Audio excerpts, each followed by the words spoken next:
Ens tornem a trobar davant de les càmeres per denunciar el cas que hi ha hagut del Pintor Rock. Un altre cop l'Ajuntament, inoperant, no ha volgut que aquest espectacle a nivell estatal li doni importància molt alta, no l'ha volgut tenir a la seva ciutat.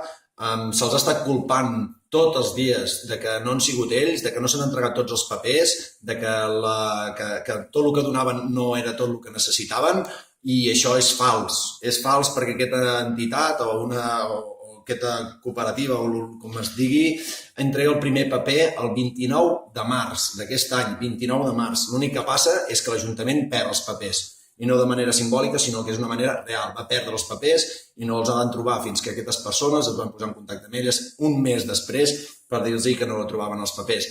Després de tot això, hi ha hagut un reguitzell més de sol·licituds a l'Ajuntament amb tot el que anaven demanant, però pel que sembla no era tot el que l'Ajuntament volia. I fins al 20 de setembre no se'ls diu quin és l'import, quina és la taxa que s'ha de pagar al parc de la festa. Una taxa que no està regulada per aquest Ajuntament. Unes taxes que la via pública no està regulada absolutament de cap manera. No té una taxació i cada habitant, segons qui ho demani, li posaran un preu. I n'estem farts d'aquest elitisme, d'aquesta ciutat que no vol que la cultura sigui de tots i per tots. Diuen que governen per tots i no ho fan. Tornem a tindre un cas aquest cop palès amb el Pintor Rock, però s'ha repetit en altres ocasions amb events més petits, de dificultats d'ocupació a via pública, de no saber quan la podem ocupar ni per què es pot ocupar, ja sigui per un concert o per una xerrada, no se sap, no hi ha res tipificat. Amb la qual cosa demanem, si us plau, que si tenen culpa, que la reconeguin, i si no ho estan fent bé, que ho diguin, perquè no ho estan fent bé.